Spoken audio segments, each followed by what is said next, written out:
No, that was just a reminder to schedule, but it is fine.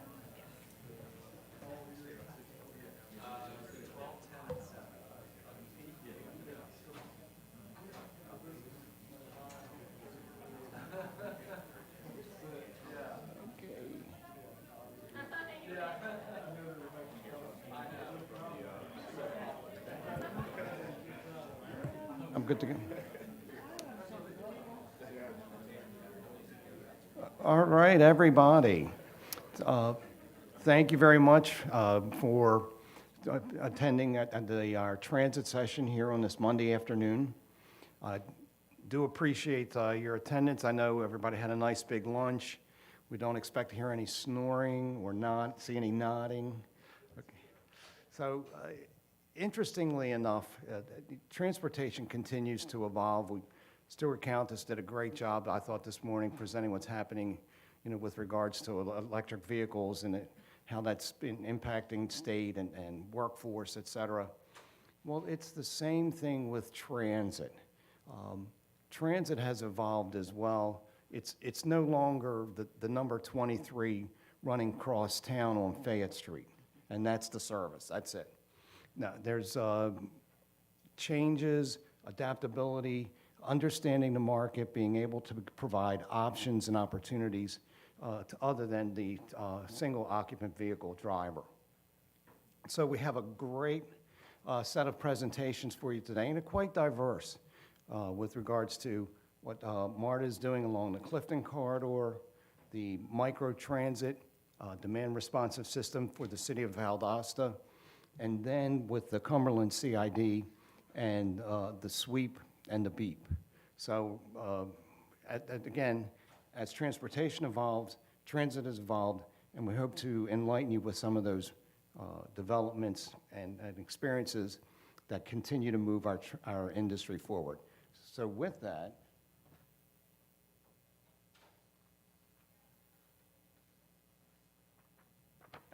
our first speaker is Bryan Hobbs, who's an accomplished executive and visionary leader with over 16 years of experience in infrastructure and technology. He has successfully managed billion-dollar projects for Fortune 500 companies, governments, and driving innovation and transformative initiatives. In his most recent role, Bryan played a pivotal role in the design and execution of major transportation initiatives that are set to revolutionize the city of Atlanta and its surrounding metropolitan area over the next decade. His expertise in managing diverse teams and overseeing large-scale workforce operations has been instrumental in ensuring the timely completion and success of these ambitious endeavors. Beyond his contribution to the infrastructure landscape, Bryan is a visionary founder and CEO of Proven, P-R-U-U-V-N, very, very cool, a cutting-edge technology company where Bryan leverages AI and blockchain to revolutionize the gig economy and data utilization. Under his guidance, Proven is poised to become a global data trust.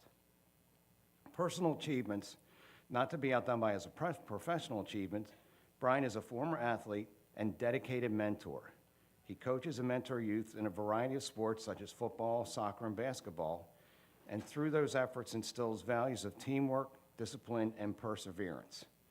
He also guides aspiring entrepreneurs, sharing his experiences and insight to help those succeed in business. Bryan holds a bachelor's degree in civil engineering with a minor in computer applications technology from the University of Alabama. Where's Peggy?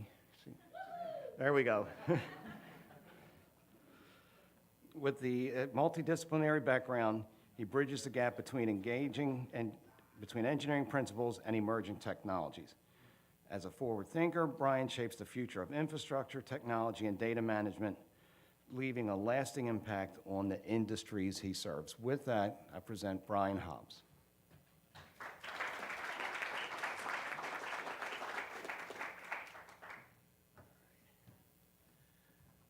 All right, thank you, Dan. I didn't realize that was that long, but I have to shorten that up. But thank you for having me. as Dan mentioned, my name is Bryan Hobbs, and I am a project manager at MARTA. So at MARTA, I am in the planning and project development group, where we oversee major expansion projects from ideation all the way up to 30% design. And so what I'm going to talk about today is the Clifton corridor. Many of you probably have heard about the Clifton corridor over the last decade. I think we've been working on this since 2007. And so just want to talk a little bit about where we are with this project and how it's progressed today, as this project is now moving forward, because there's money associated with this project. That's always been an issue. But what I want to talk about, just talk about where we are today, because this project started off as a light rail. It still is a light rail today with regards to what the locally preferred alternative is for this project. But we are moving to replace light rail. We are now looking at BRT as the high capacity mode that we will be utilizing for this project. If you see here on the screen, again, many of you probably have seen this, but this is a line intended to go to touch our red and gold lines, heavy rail lines at MARTA, all the way over to Avondale and Decatur. What you see here, what is a little different with this project now is that we are looking to have spurs off of this line. And again, this is now a BRT line. So if you look, the VA Medical Center is a major employer in that area. And so we're looking to have a branch line that goes over to the VA Medical Center. There's also a ART line that we're looking to go down to the Decatur station. So those are some of the things I'll talk about and where we are today and what's a little different with this project. As you can see, this does touch one of the major employment areas in Metro Atlanta or in the Southeast in the region that does not have dedicated transit. So right now, there is no dedicated transit. MARTA doesn't really, we run a couple bus routes, but there's no high capacity transit that goes through this major employment and education area. So that's what I intend to bring with this project. This slide talks a little bit about what we're doing. I kind of mentioned LRT or light rail was the original LPA or locally preferred alternative that we were building for this project. That is no longer the case. So after our study, we've determined that BRT, bus rapid transit, is the best mode for this area. I will say the light rail at this time, the light rail runs us about $4 billion. And the BRT right now is coming in at about $600 million. And this is for what you see outside of the shaded area. And with that, federal funding is very important to get federal funding for this project because it's still an expensive project. But we have a better chance at getting that federal funding because the ridership on this project is fairly high. Right now, we're looking at about 7,000 riders a day. That's not including the Emory student population, which is in this area. So for a project that we intend to get below $600 million, because we do want to go for a small starts grant for this project instead of a SIG grant, it makes a lot of sense. And one thing that's very different about this project is that originally we were in the streets. We were going to be taking homes. We were going to be disrupting a lot of individuals and businesses with this project. We're no longer doing that. CSX is a partner of ours now. CSX has now come around to being open to allowing us to operate in this corridor. And so that's what we're looking to do, and that is a major change for this project is we no longer have to impact individuals and their properties or businesses. This is fairly quick. I'm going to run through this fairly quickly. This just gives you an idea of some of the characteristics of this project. Again, all three modes here are what we consider with the project. You can see the differences in the modes and the different guideways and characteristics of each. But again, we came away with being ART, arterial rapid transit, and BRT as the option for this corridor. Just fairly quickly, many of you probably already know what ART is. We don't have many ARTs in metro area. So, to implement this project would be one of the few ARTs associated with this project that will be implemented. This just gives you a little idea of what we consider ART at MARTA. Obviously, 15-minute peak frequencies or less. Operates in mixed traffic. Signal priority is a must for this. Branding, it will be branded differently, as well as station amenities and I just mentioned transit signal priority. So that's what we consider for ART. Bus rapid transit. So MARTA we have our own standards for bus rapid transit. We work throughout Metro Atlanta with a lot of the other transit agencies and other authorities such as CERTA and GDOT with regards to what BRT looks like within the metro region. So if you look at this, MARTA considers BRT anything 10 minutes or less in peak periods. Dedicated operating lanes, while the federal government requires 50% dedicated operating lanes, at MARTA we're saying it has to be 75% dedicated lanes before it is considered BRT. We will not call it BRT unless it has 75% dedicated lanes. Obviously, unique vehicle branding and transit lines, station amenities, and transit signal priority. Another thing with BRT is that at MARTA, it's been our CEO colleague, Mr. Greenwood, has stated that all of our BRTs will use electric buses. We will not use anything outside of electric buses on our BRT routes, in which we have a lot of BRT routes coming online in the next 5 years. This just here, just give you an idea of some of the things we're doing on the BRT routes. I kind of mentioned a lot of this, but these are things that we show people because we don't have BRT in the region. So it's very important for us to educate the public on what BRT is. A lot of people see a bus. It's not just a bus. We're trying to have, it is what gold standard BRTs, giving people high capacity transit similar to our heavy rail system. This just shows you some of the characteristics of what we anticipate with regards to this project going forward. As I mentioned, we will have a branch of ART going down to Decatur Station. But then if you look at the BRT Alternative 1B, what we looked at, and that's from Lindbergh all the way to Avondale, you can see the travel time. So you can get from Lindbergh and Buckhead area all the way down to Avondale and Decatur in 30 minutes on the high capacity transit, the BRT line. These costs are a little different now because we're only focused on one half, the city of Atlanta half, the side we do have funding for. Right now, DeKalb does not have funding, so we're focused on the city side. But with that, again, this project, we can likely get it under $400 million, which will allow us to get a small starts grant.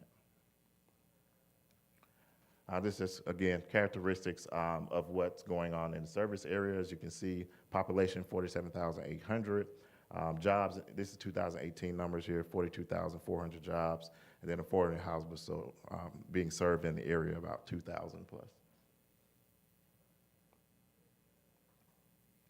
So fairly quickly, just talk a little bit more about what we're doing from a technology standpoint when we talk about the ARTs and BRTs. This is here, this gives you an idea of station design. This typically, it will be on our ART routes. As you can see, we do intend to have some solar panels, but a lot of technology incorporated into these stations. Obviously, real-time travel information, security cameras, emergency call boxes, public Wi-Fi, and then the running ways associated with these. Transit signal priority is a must, whether it's ART or BRT, or our streetcar. That is a must for us going forward. Adaptive traffic signal control as well is another must for us. From the vehicle standpoint, our vehicles are being procured right now. Our vehicles are we're trying to make them pretty high tech. So Wi-Fi being available in the vehicle, charging being available in the vehicle for your phones, just a whole host of things that you typically don't see on our buses today, you will see on the BRT buses. Again, this is just a schematic of the different stations. If you look here, these are intended, our BRT stations are intended to be stations. Very large, not very large, but larger than any type of bus stop that you would see. And all of the amenities I talked about earlier, they are required to be on a BRT station. We do also have highway BRT. As you may know, GA 400, in coordination with GDOT, we're building a BRT up to the Alpharetta area. And so that is that's just another schematic of how highway BRT, which is a little different from our arterial BRTs. And again, just a little bit, this is a different view of what we intend those stations to look like from a BRT. Obviously, level boarding, off-boarding fare collection, real-time information, sheltering, seating, cameras, and then we'll also allow the neighborhood to really customize the backs of those stations to be woven into the fabric of the neighborhood.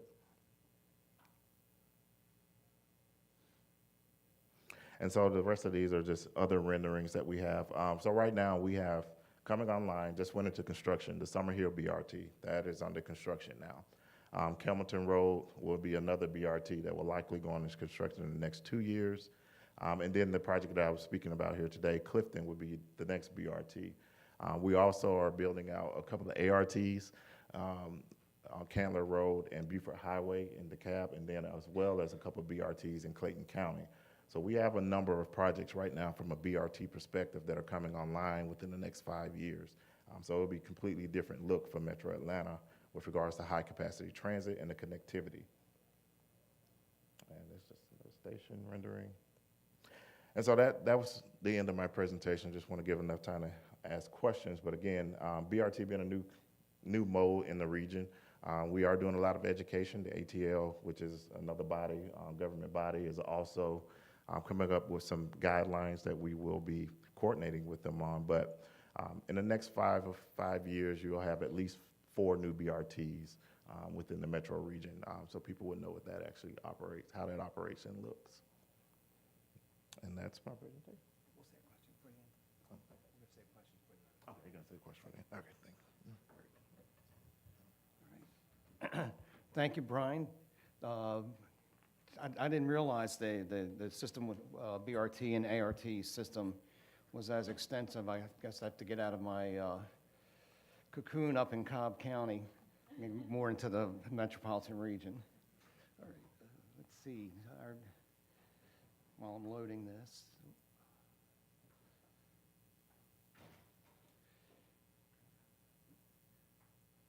Okay. Very good. Our next speaker,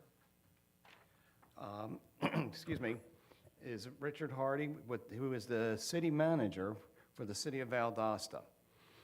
In this capacity, Richard oversees the city's 10 departments, 600-plus employees, and oversees the city's budget. He has been with the city of Valdosta since 2014, first serving as the Director of Public Works before being named Deputy City Manager of Operations in late 2020.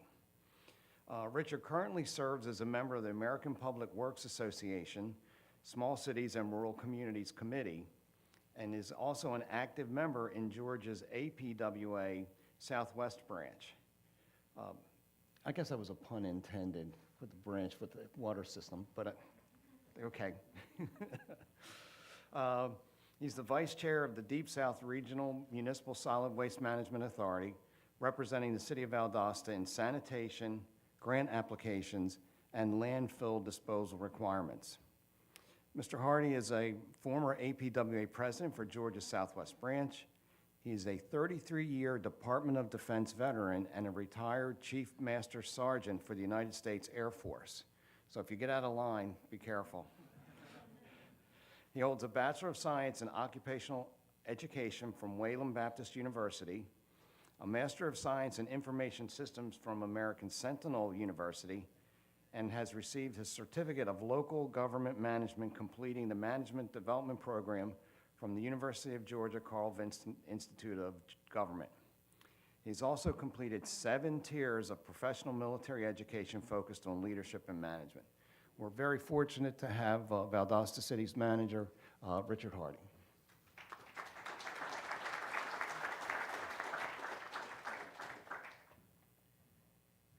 Notice you didn't hear anything about transportation. Well, probably about 3 years ago, the city manager at the time, he came to me and said, "Hey, Richard, do you mind being the transportation director? It's not going to take much of your time, just a small extra duty." I said, "No problem."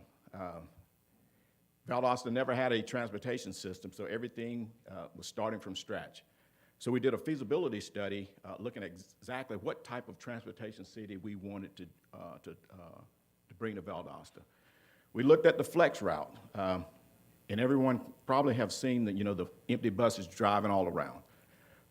We were exposed to that with the local colleges there having those busing systems and seeing that it did not work for a small city like Valdosta.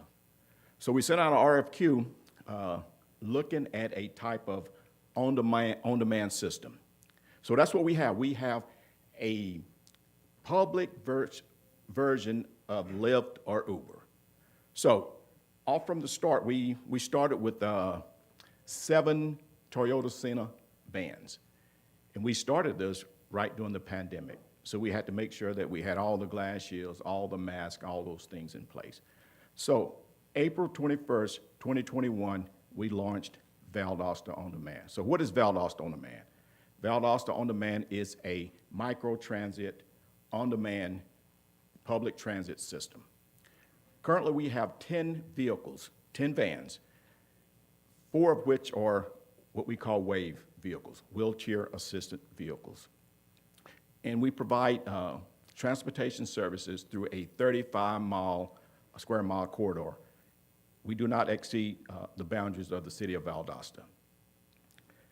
It is a turnkey operation. The city of Valdosta, we do not own any vehicles, and everything is pretty much arranged through a third-party organization, which is VIA. The only thing pretty much we do, we have complete oversight, compliance oversight, to make sure that we follow all the rules and guidelines as far as compliance through FDA and GDOT. So I just basically giving you a kind of overview, so I'll kind of run through the slides, talk a little bit more about in detail. So if you're ever in Valdosta, you just download the app just like you do Uber.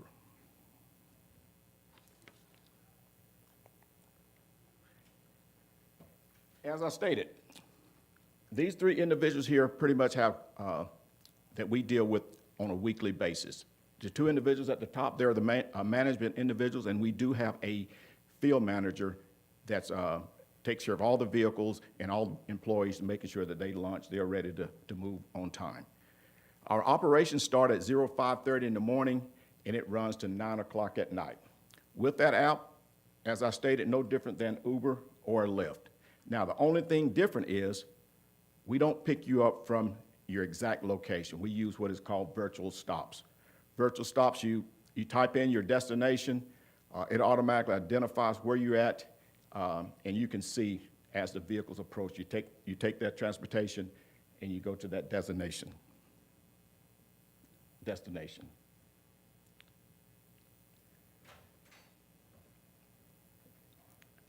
Since operation, VIA running, here's some of the items that we've completed. So far, we've received a 4.8 star rating out of 5. In 2022, we completed 83,918 rides, and that's 6,123 are unique rides, whether WAVE or we do pick up individuals from their home, depending on their medical condition. And looking at the highlighted area within the parameters of the city of Valdosta, you'll see some of the highly popular destinations that individuals get picked up at. One of the biggest things, individuals use the Valdosta On Demand is get to work, get to school, and to the medical facilities, and to run personal errands.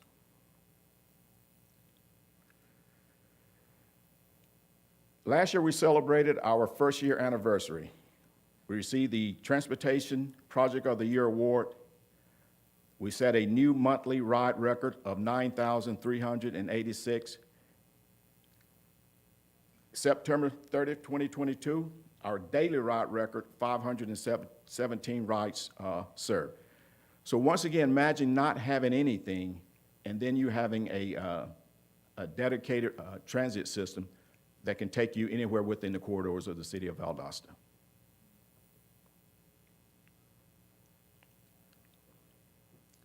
What are the transportation goals and needs in Valdosta, both currently and the future? We want to expand. We want to grow. We want to make sure that we can serve every individual that requires or need a ride. How does Valdosta balance quality of service and funding constraints? That's one of the biggest problems, one of the biggest major issues that we're facing. We receive grant funding from the FTA, which routes through GDOT, which the city of Valdosta manages as the third party, whereas the subrecipient. Now, saying all of that, we received 5307 grant funding, but we have a match. And that's one of the issues that we run into, is making sure that we can come through on our side of the house.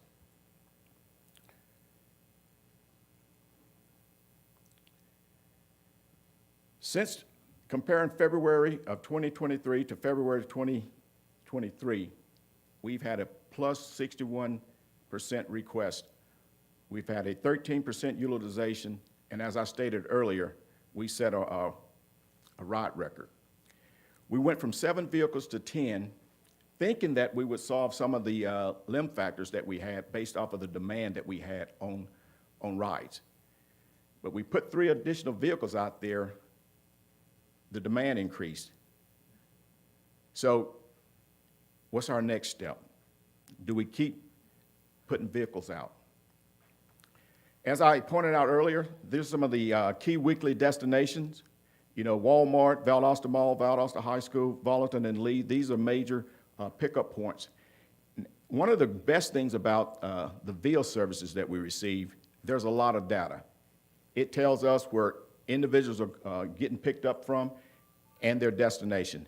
And one of the things that we're looking at doing in the future, we may create a fixed route based off of the amount of transportation needs in these certain areas, because we know what time they need this to move, how many people are moving, when they're going, and what time they're coming back. This is just a breakdown of showing throughout the months versus our supply and our demand. The total requests are red, and the total completed rides are in blue. And you can see the disparity between how many individuals that we're providing service to and how many individuals that actually need service.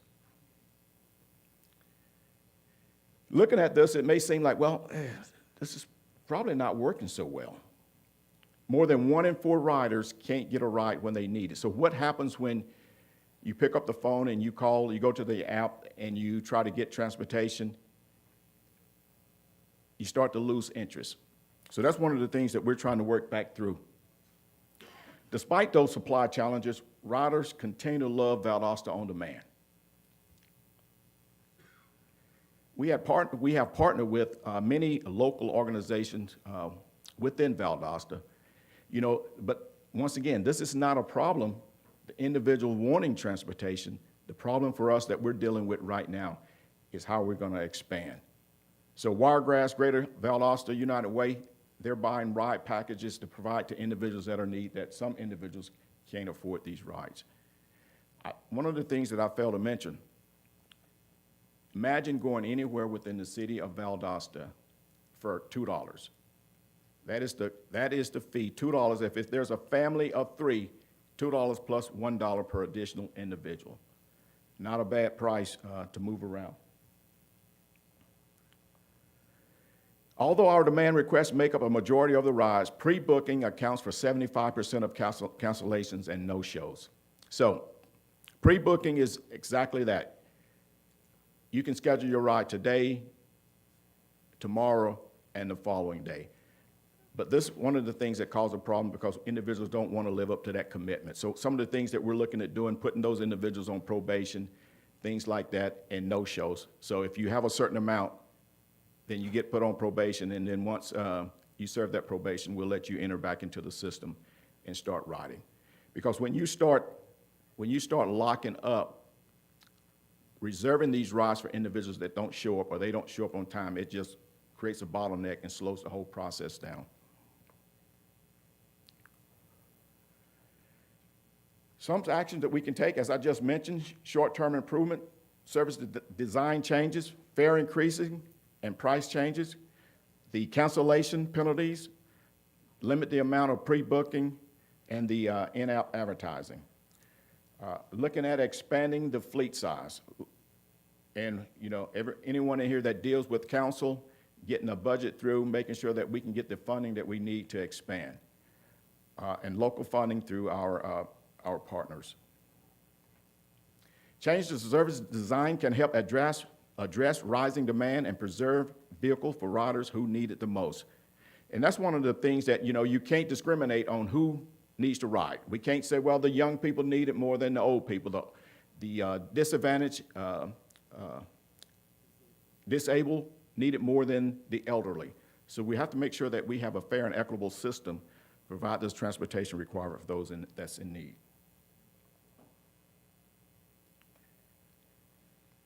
So what is needed to provide public transportation to all citizens? Funding. Making sure that we can, the city of Valdosta, we can have our match. And those are the things that we're working through right now. We will continue to grow as the 5307 funding increase yearly. But as I stated earlier, the government side of the house, the FTA side of the house is not the problem. It's the problem for the local match.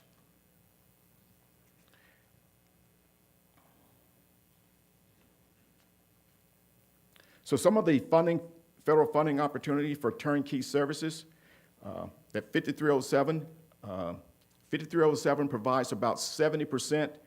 The state provides about 10% of the funding, and then our match is the remaining.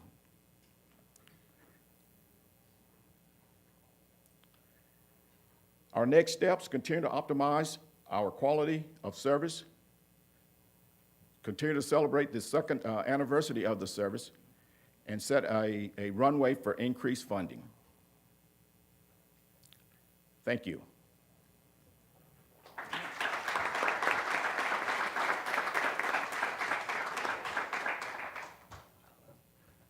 Extremely interesting. Okay.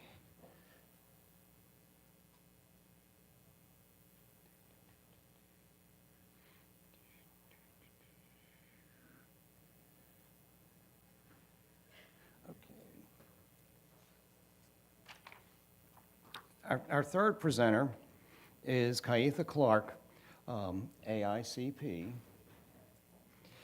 who serves as Director of Planning and Projects for the Cumberland Community Improvement District, the Cumberland CID.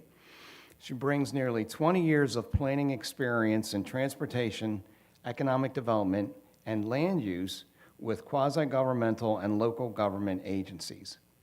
Kyethea is responsible for advancing the CID's $240 million capital improvement project portfolio, which includes multi-use trail developments, autonomous vehicles, streetscapes, roadway improvements, bridgescapes, street light management, and beautification projects. And that would be the mural that was, everybody been to the Cumberland Boulevard interchange on 75 to see the very cool work.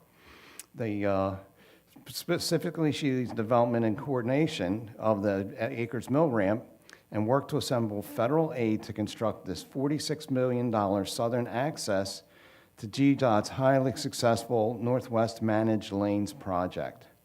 She also manages the development and design of the Cumberland Sweep project, which includes deployment of an autonomous shuttle system. Kyethea continues to work to assemble federal aid on the $100 million regionally significant project. Furthermore, she has led the effort to help secure over $25 million in federal funding to advance projects in the CID's capital improvement plan. Although her husband Cedric told me she has trouble balancing their checkbook. That's because I'm trying to spend both of us. Okay. Prior to arriving at the CID, Kyethea was with the city of Marietta for nearly 10 years. There, she was instrumental in securing close to $10 million in federal funds for transportation-related projects. She undertook and advanced various transportation plans and special studies that promoted a more walkable and bikeable community, as well as further enhanced placemaking initiatives. Kyethea also worked as a transportation planner with the Cobb County Department of Transportation, and that's fortunately, I was there as well and had the opportunity to work with Kyethea. She has a Master of City and Regional Planning from Georgia Tech and a Bachelor in Finance from Northern Kentucky University. She also holds the professional certification of AICP, as I mentioned, and is a member of the APA and Georgia Planning Association, GPA, as well. She and her husband, Cedric, have 2 children. With that, I introduce Kyethea Clark.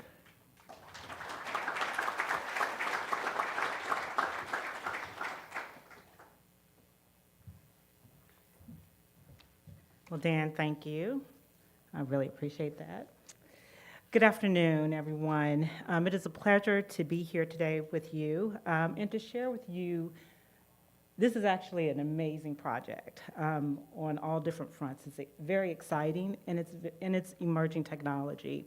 And so I want to share with you today and just go through, really take you on the journey of where we are, where we started, and then where we're going with this. And the down arrow, right? There we go. So what I want to share with you today is really what is the Cumberland Sweep, as well, what is the Cumberland CID if you're not familiar with the CID, our goals and objectives, CID as well as for the Cumberland Sweep.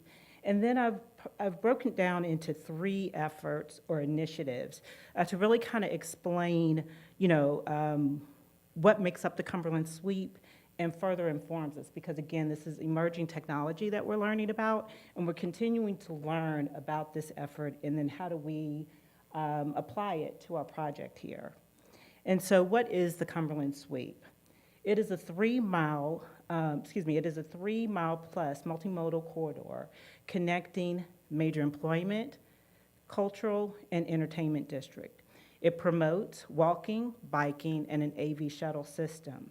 The purpose is to connect the Cumberland Cores District, and it's a vital transportation option for the community. It will also offer a potential solution for our first and last mile connection problem, getting people around in the core and to major destinations. And a few of those major destinations you all may be familiar with. Within our district, in the core of the Cumberland CID, is the Battery Atlanta, Truist Park. They've had over 10 million visitors just last year, and they are one of the top 5 major destinations to the southeast. And so that falls right behind, and these are not my stats, these are Mike Plant's stats. And so they fall behind, Disney, which is the Magic Kingdom, and Epcot Center.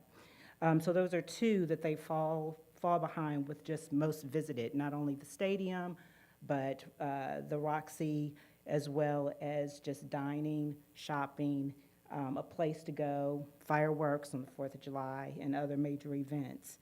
Cumberland Mall, another major destination within our core. Cobb Galleria, Conference and Convention Center, and then Cobb Energy Center as well. What is the Cumberland CID? It is the first CID in Georgia, established in 1988. It is 35 years old this year. It is a 6.5 square mile district, and it is the largest employment center in the Southeast. It is Cobb County's premier business, cultural, and entertainment district with 83,500 jobs, 3,300 businesses. Those major businesses include Home Depot, our headquarters, or their headquarters is in our district, outside of the core, General Parts Company, the Braves Corporation, Papa John's, Synovus, TKE, which is the elevator tower that you see that was recently built about 1.5 years ago, and then there are others. And then we're a growing residential district as well, residential community. We have about 30,000 residents. And so our jobs continue to grow, our businesses continue to grow, and our residential community continues to grow. We have 190 commercial property owners. They pay an additional 5 mills to self-tax, or 5 mills of property taxes. So that's an additional 5 mills that they pay that stays within the district.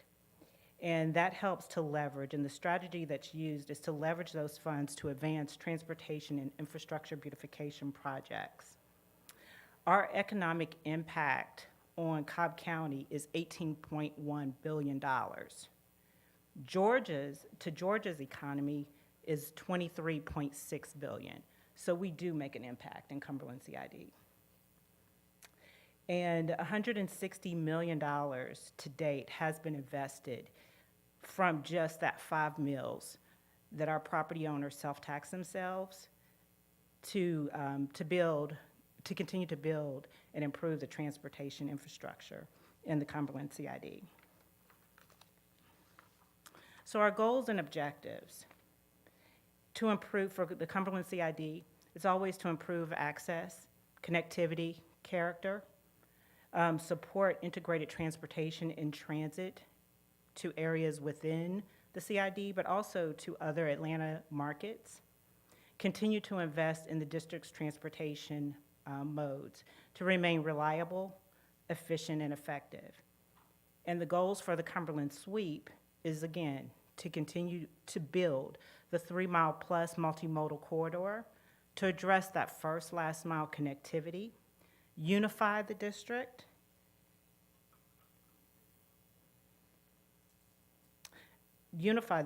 which is bisected, by I-75, I-285, and Cobb County, connect to transit and other transportation modes, reduce carbon emissions, and to foster unity. The main point here is connectivity. Our effort or initiative number 1 is the infrastructure project. And so the infrastructure project, again, that 3-mile-plus multimodal corridor is made up of 6 segments. And let's see, is there a pointer? Yes, there we go. So segment A is the light blue.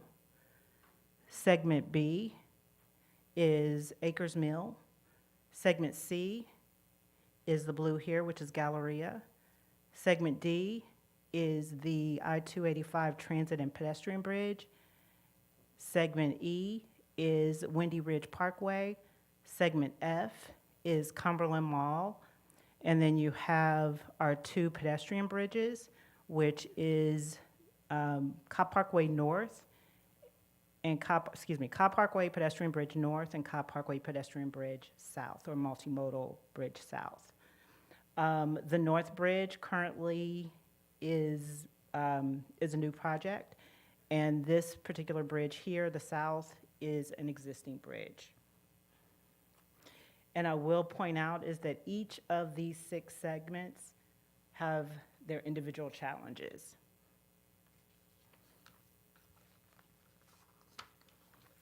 So just to point out here,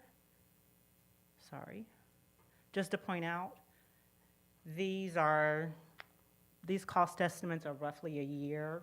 They were updated last year. We're at about $100 million project total.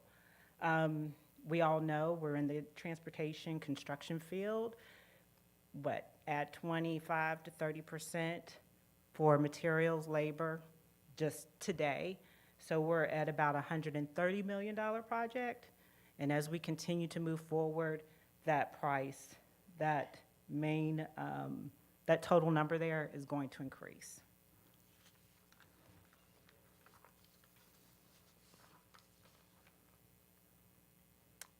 And so our federal funding here, we currently have federal funding on Segment C, which is Galleria Drive, Segment D, which is the I-285 Transit and Pedestrian Bridge, Segment E, which is the Windy Ridge Parkway, and Cobb Parkway Pedestrian Bridge North. So currently we have a total of $10.7 million in federal funding on this project, which helps us to advance it further.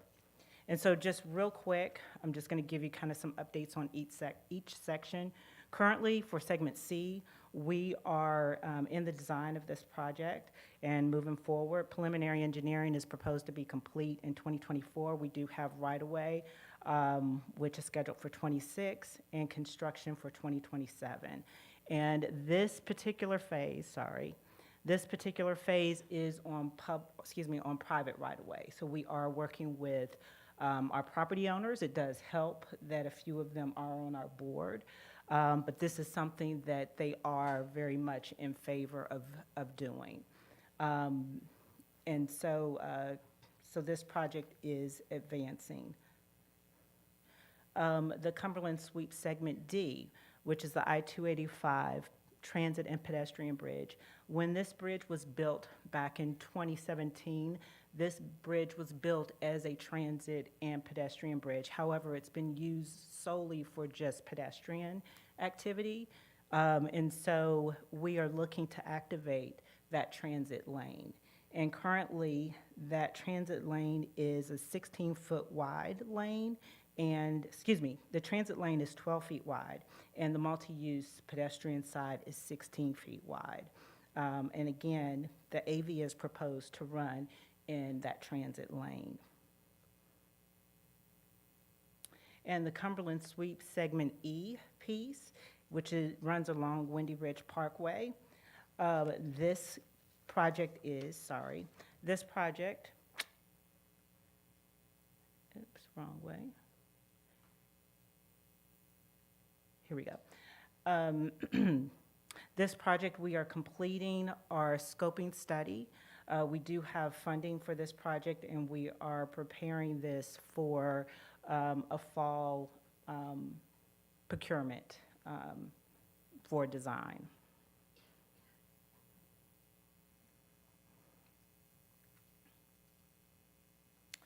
And so to move on to our second effort, which is the AV deployment study.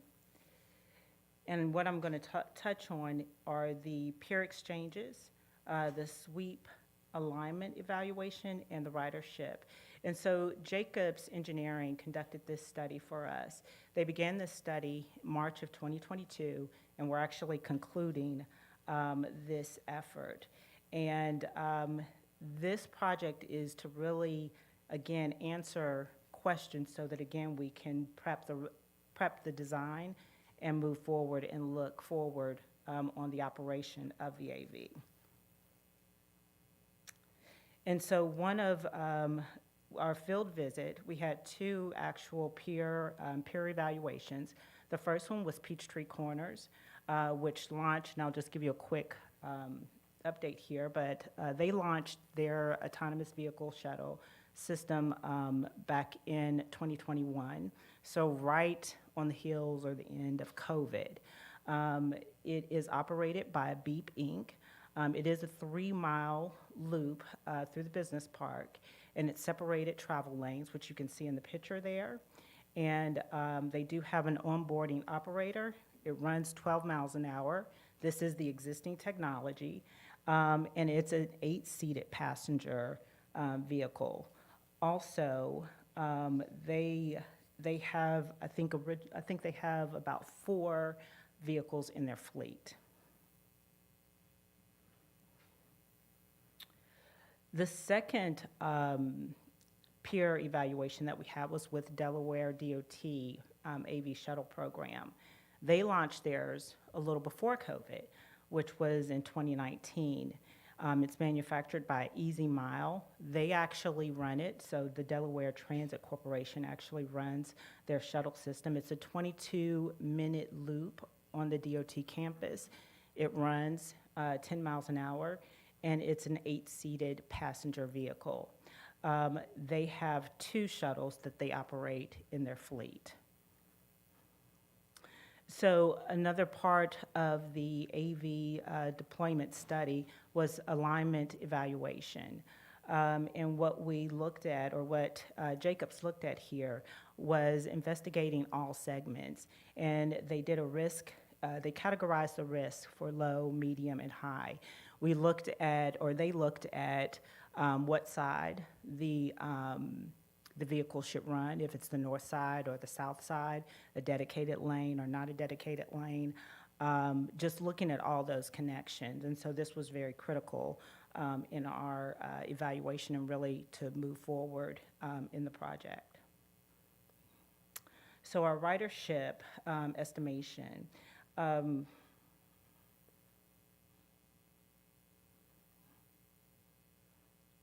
So this provided input to our operational planning, so the headways, the stops, and the proposed number of shuttles.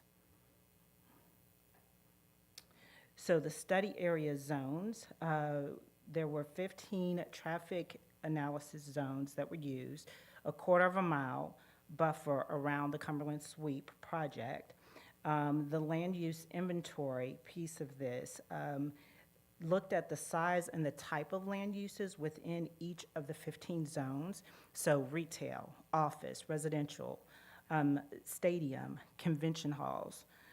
And then it also includes future development, and just to name a few that are in the pipeline, Cumberland Mall, they're building a multifamily apartment building that is about 240 units.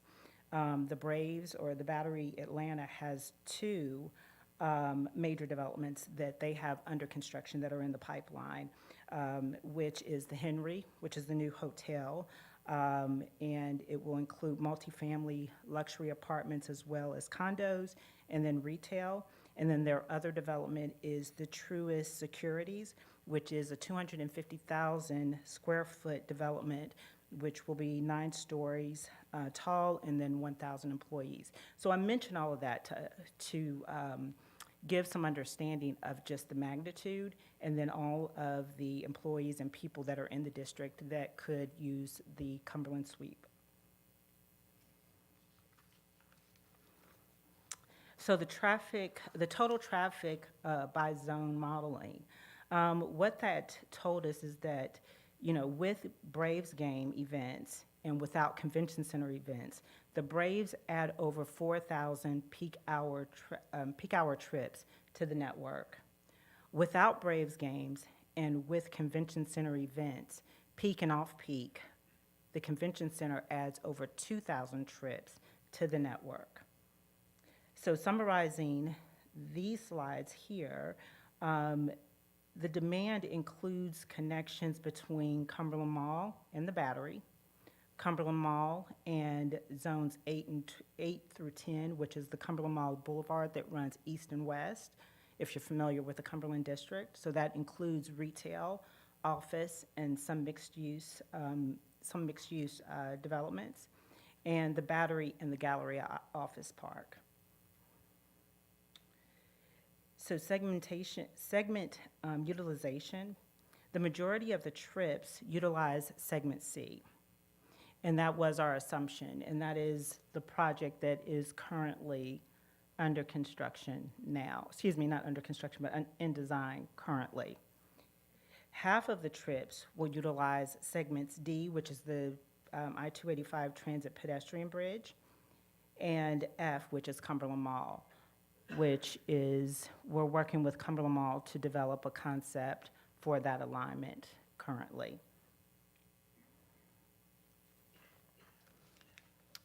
So shuttle headways. Headways have a significant impact on ridership.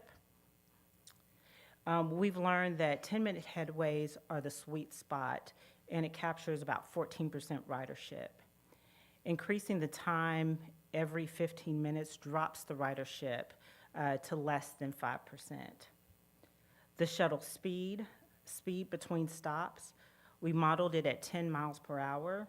The results of travel benefits to about 14%, and increasing speed to 25 miles an hour results in travel benefits to 20%. So that's a difference between existing generation and next generation vehicles. Your next generation vehicles will increase speed between, I think it's 25 to 35 miles an hour. The current generation vehicle operates at between 10 and 12 miles an hour.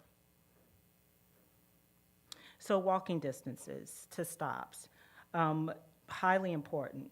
Walking distances between land uses and shuttle stops are very critical in this study. Distances that are too long, riders will choose a different alternative if they have to walk long distances to stops. So we're looking at an average of, give or take a little, but 1,000 feet to the building access point. And that, we notice that is our sweet spot.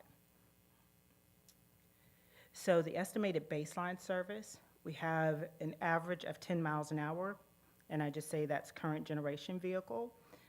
10-minute headways, 3.5 AV shuttle fleet per direction, so one way. And then stops are every 1,250 feet. So we stretched it out just a tad bit. Service would require 8 AV shuttle fleet, and that's bidirectional. So 8 shuttles for our entire 3+ mile loop. And then the average 20 miles per hour, which would be next generation, 10-minute headways, 2.5 AV shuttles, one direction.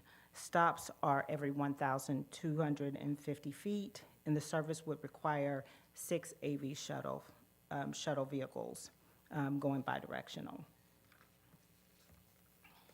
So ridership estimation conclusion.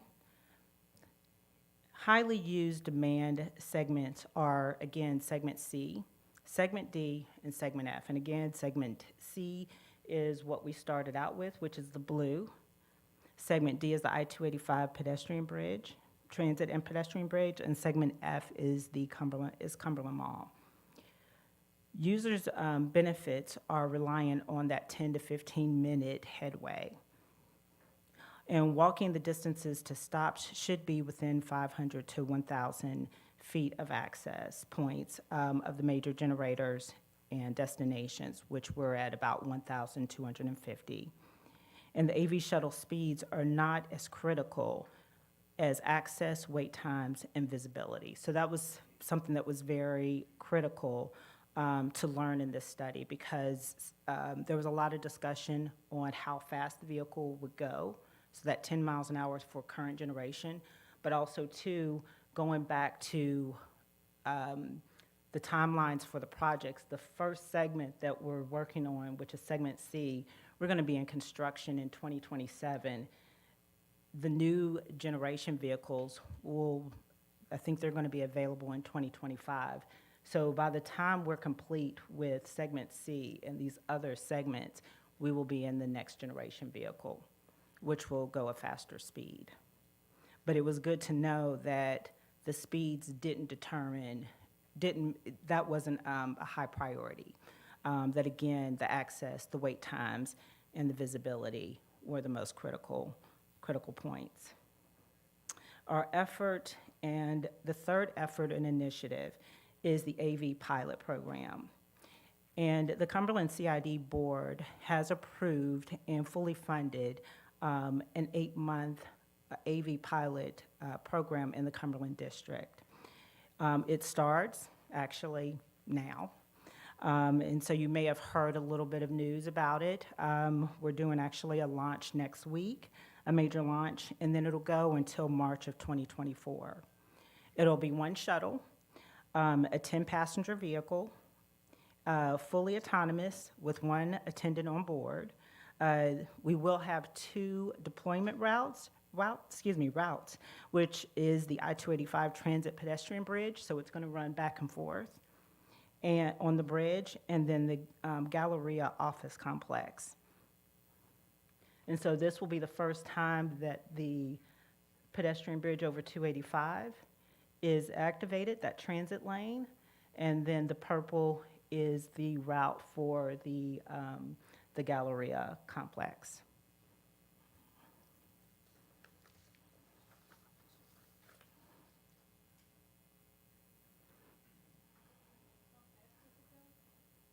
It'll go 12 miles an hour because it's the existing vehicle. Again, the new generation hasn't hit the market yet. And so the program schedule, real quick. 5 days a week, we'll be running the AV pilot program. 4 weekdays, 1 weekend day, alternating routes based on events and activities. It's a 5-hour service per shift. So we're gonna either run at 10 a.m. to 3 or 3 to 8 p.m. Again, it will run on the pedestrian and transit bridge. It'll go back and forth. It doesn't have to turn around. It'll just run back and forth, bidirectional. And it starts 2 hours before a game.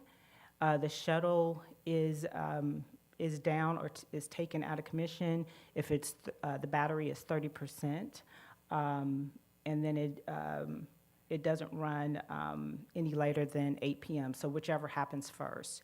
It does take about 4 to 5 hours for the battery to charge. The approximate round trip is about 1 minute, and the Galleria office complex route is approximately a 6-minute round trip and about 30 seconds to load and unload. The AV pilot program goals, again, educate our partners and agencies on the capacities and value of the AV technology, build support with our county, state, and federal elected officials, gain insight from the community, learn from our community. We do have surveys that will be provided as well, so we definitely want to hear from the community and get that feedback. Collect important data for future funding aspects, because this is not fully funded, and so we have a ways to go. Build awareness of the Cumberland Suite project and use this data to prepare for implementation. And so that is the key, is to equip ourselves with more information on how to implement those 6 segments.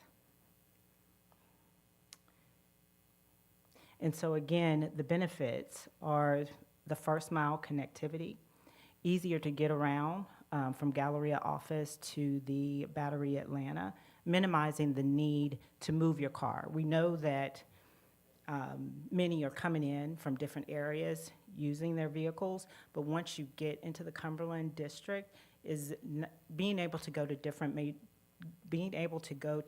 locations within the core and not have to move your vehicle. It is ADA accessible. The safety, there are seat belts, so by law, you do have to ride the shuttle, you do have to put your seatbelt on. There is an onboard emergency kit, and there's an emergency stop button. There's continuous communication with the BEEP command center, which monitors the shuttle's movement and location at all times, and the service is free. So the Cumberland CID board, again, this is something that they believe very strongly in, and we want to test it out, and that's the purpose of this pilot, is to really test out and let the community see it and feel it and understand it. There are some behavioral things also that have to be learned, and so again, putting this vehicle or developing this pilot allows for us all to be able to do that. And so I just want to thank our partners, Cobb County, Atlanta Regional Commission, GDOT, Kimley Horn, which they were a part of our master plan study where this project came out or was part of the implementation. Jacobs Engineering, they are our technical support as well as working on the AV deployment study. BEEP Inc., which is the turnkey operation, which is actually running the BEEP, running the vehicle. Cobb Galleria Convention Center, Piedmont Galleria, the Braves Development Corporation, Brookfield Properties, Cumberland Mall, and there are many others.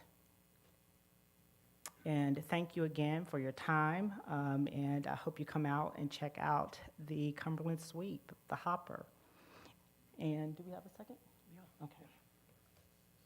Yeah. Okay, I may not know what I'm doing.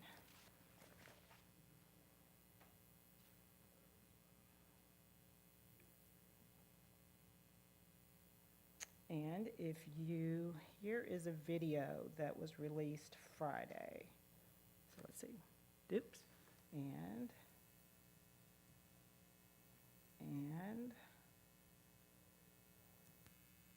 okay. This is not your ordinary shuttle. Sure, it takes people around, but the difference is there's no driver. Channel 2 Action News was there to watch the shuttle move through parts of Cobb County. This is just a cable running from the charging connector directly to the battery. And we were also the only ones there for first responder training. Anything that's green is referencing the live map, and then Agencies learned how to react in the event of an emergency to make safety a priority as they test the technology to create a path toward the future. So let's go ahead and go inside the hopper. So once you're inside, the vehicle attendant will sit right here. He or she will let everyone know where to sit, how to buckle up, and then they'll use this screen to tell everyone where they're going. The autonomous shuttle will transport as many as 10 people around an area called the Cumberland Suite. It's a 3-mile path that will include Truist Park, the Battery Atlanta, the Cobb Galleria Center, the Cobb Energy Performing Arts Center, and 800 acres of natural parkland without relying on the roads. The roads are great, right? But they're also impeding people getting around if you don't have a car. Exactly. If you don't have a car or if you don't want to drive a car. Kim Menifee is part of the Cumberland Community Improvement District. They've already invested $400,000 on the pilot program. We know that people want other options on how they want to get around the district, and we want to plan for that. So that's why the Cumberland District partnered with Beep, a company that specializes in deploying autonomous vehicles in communities. CEO Joe Moy. There will always be a human in the loop. When we deploy these shuttles in the future, there may not be an attendant on board, but they're going to be remotely monitored.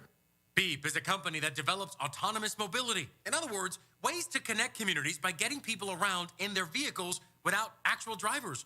They gave us video which shows their command center and other places where they operate autonomous vehicles, including Yellowstone National Park, Zoo Miami, and let's not forget Peachtree Corners right here in Georgia.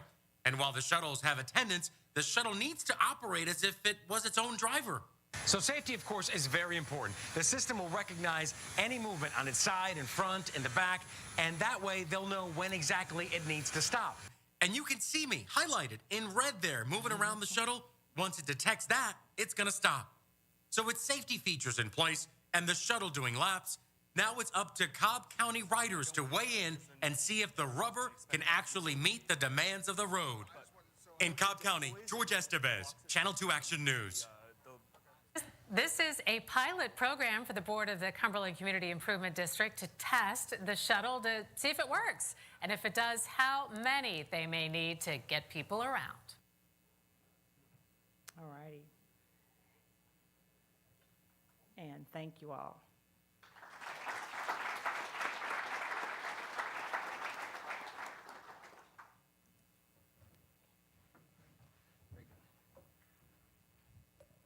Quite a variety of opportunities for folks to get around with transit, not using their vehicles. So what we wanted to do is open up for any questions you might have for our panel. Well, yes, ma'am. Yeah.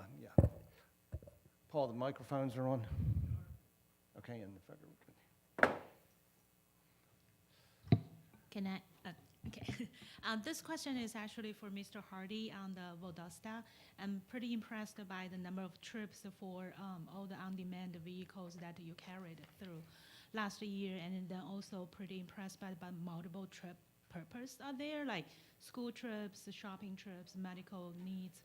I do have a question. In your system, do you prioritize or, put some type of trips over another type of trips for the emergency need, like medical appointment or school class time trips like that? So currently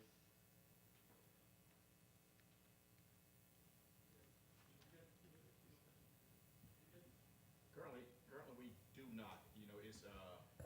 It's on demand. Whoever first individual that's goes on and log on for the ride, it's based off of that availability.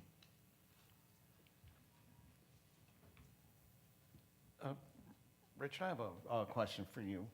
The service is for everybody, but typically our main target are those that are underserved with transportation options.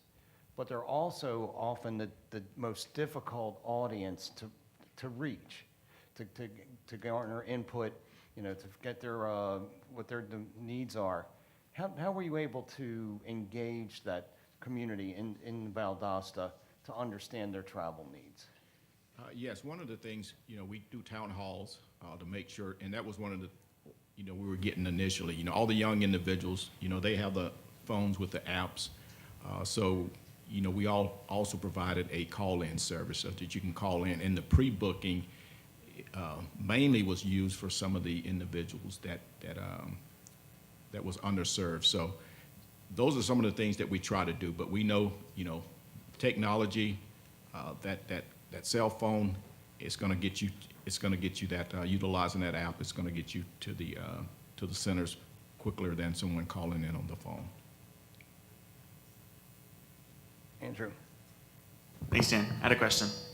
Going in, you mentioned you talked about, back here, going out and doing town halls with that. I was curious, you said that your service currently is ending at 9 p.m., and I don't know what the nightlife is like in Valdosta. It's probably a little bit different from Atlanta, but I am curious, whether that's something that's come up if you're considering, especially if you think about people maybe making that decision not to drive intoxicated if they're out somewhere, or especially in dark to avoid walking, about expanding to, later an 11 p.m. or a 1 a.m., something like that.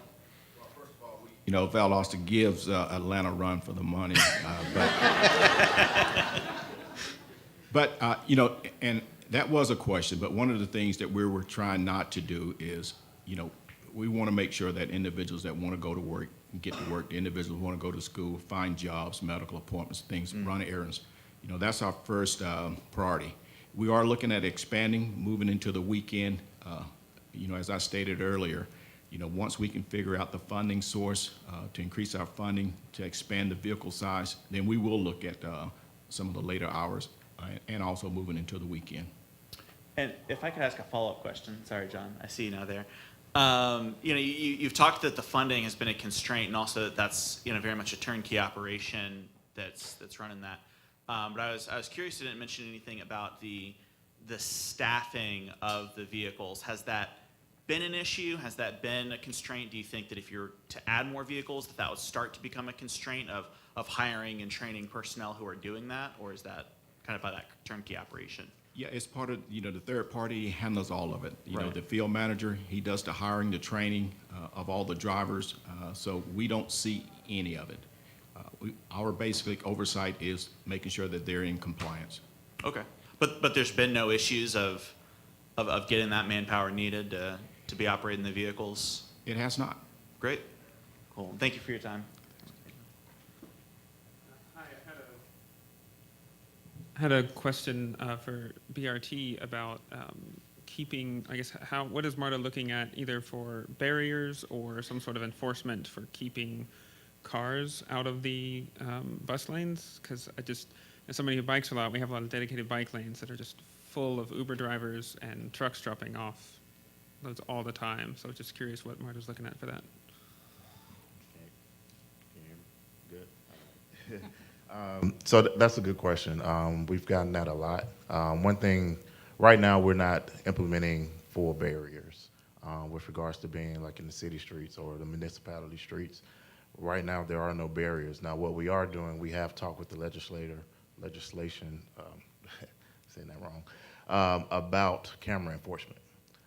So we are looking to do camera enforcement on our BRT lanes, so you will get a ticket. As many as you can, if they're in the lanes. And so that is what we're looking at right now. I'm not gonna say in the future that if it does not prevent people from getting into the lanes by getting a ticket, then we probably would go back and look at what it would take to put some type of barrier. I think one of the things we wanted to ensure is that medical vehicles, emergency vehicles could get into the lanes if need be to get to an emergency.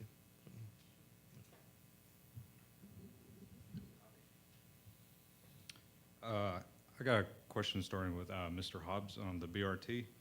I know we've talked with BRT a lot about, Summerhill, Campbellton coming on, and the off-board fare collection.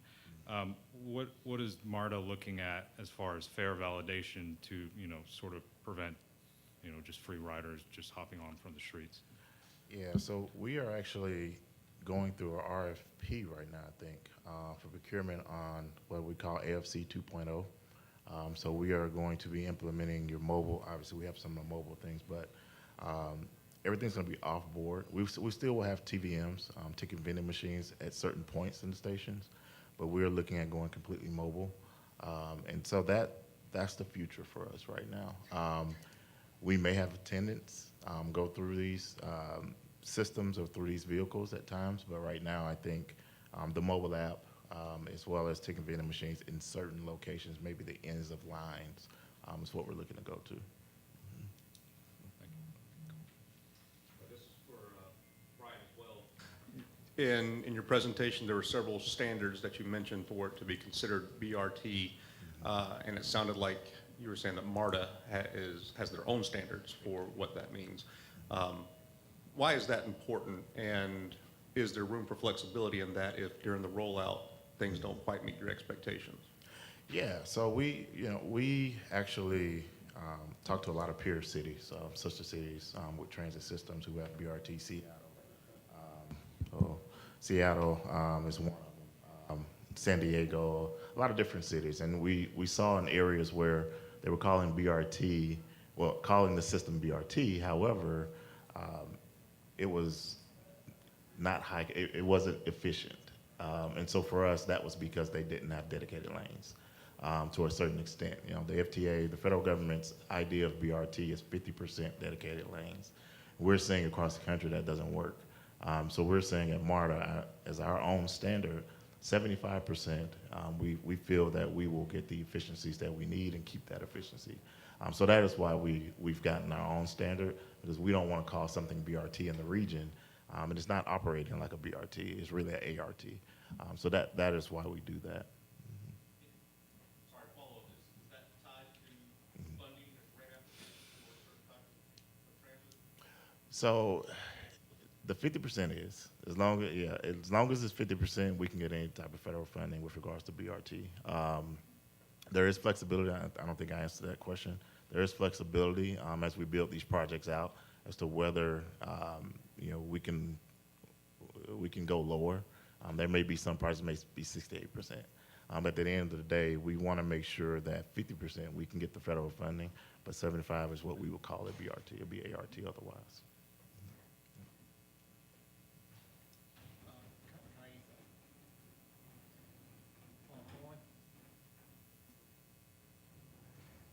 Okay.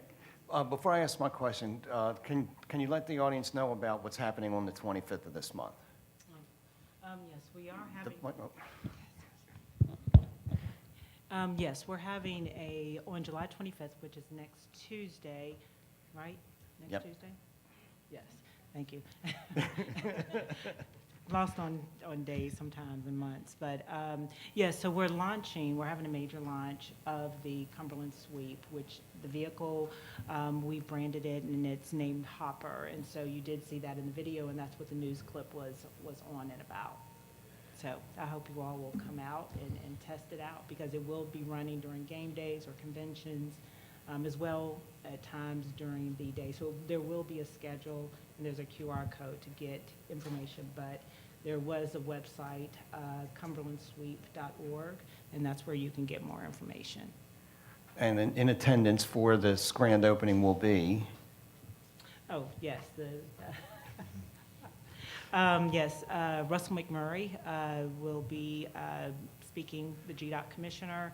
Janine Miller, who is the director of ATL, GDOT planning, her multiple titles there. Lisa Cupid, who is the chairwoman for Cobb County. You put me on the spot here. Okay. Let's see, is there any, No, Is that- I didn't mean to put you on the spot. those are the, yeah. Those are the- And my question was, what are the performance metrics that you'll be looking at to see if you want to extend beyond the pilot period? What types of things will you be evaluating? Yes, so we're really looking to hear from the community. I mean, we are going to expand this, and so this test period is multifold. One, it's behavior. This is something that's very new, not only to people getting on it, but then also just think about the transit and pedestrian bridge. First of all, this is the first transit vehicle that will be operating on that bridge, where pedestrians, if you've ever walked over that 285 bridge, it was all, pedestrians were on both sides. So it's really learning and teaching that there is a behavior, because it is automated. So if someone jumps in front of it, it's going to stop. And so just those different behaviors are something that, one, we're looking to test out. Again, this is the existing generation vehicle, so it doesn't go super fast. It's 10 to 12 miles an hour. But some of the indicators that we're looking at are just, not only the speed, but then the experience of going from one point to the next.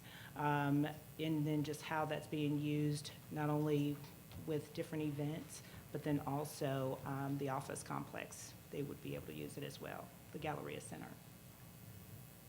Yes, sir. Has the city discussed with VSU using any of the Blazer dollars or student dollars that are available through the campus website? You know what, we were just talking about that earlier today. We're looking to collaborate with VSU on that, because those, as you stated, the Valdosta buses, they run what is called a fixed route, and they run empty majority of the time. So we're discussing that, working together. As a parent of a VSU student, I can tell you it's very helpful. Oh, I know, same here. We're almost out of time. If there's no other question, I do have one last one from Bryan. And we talk a lot about workforce availability, the training and everything. With the expansion of the MARTA system, what types of things are in place to ensure that mechanics, drivers, enforcement are keeping pace with this capital expenditure to provide the service? Yeah, that's a good question, because we struggle with just regular bus drivers at this point. And so one thing our HR department is doing, they're becoming much more aggressive with regards to recruiting, understanding that we are about to expand pretty significantly. Hadn't seen this type of expansion since the inception. And so they're pretty aggressive with going out to the public, having pop-up events, sending our MARTA vehicles, recruiting vehicles, doing online things, going to career fairs, things of that nature. So they're already recruiting for the future for us right now. Sorry I can't give you a whole lot more, but I see it all the time. We have new bus drivers every month, hundreds come through. So, Okay. Oh, Robbie, one more, one plus.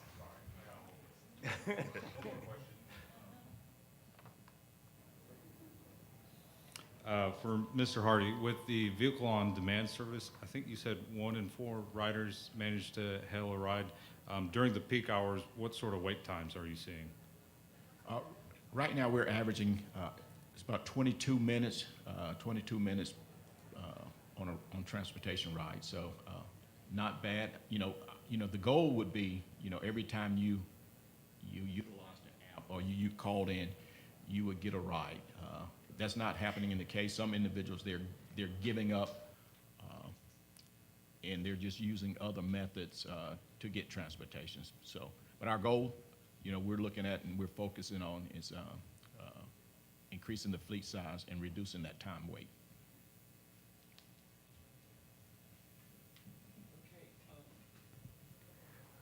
For those of you of my planning brethren that need CMs to make for your AICP, the sign-up sheet is here on the table. Our next session is at 3:30. Okay. 3:30. Okay. And let's give a round of applause to our esteemed panelists.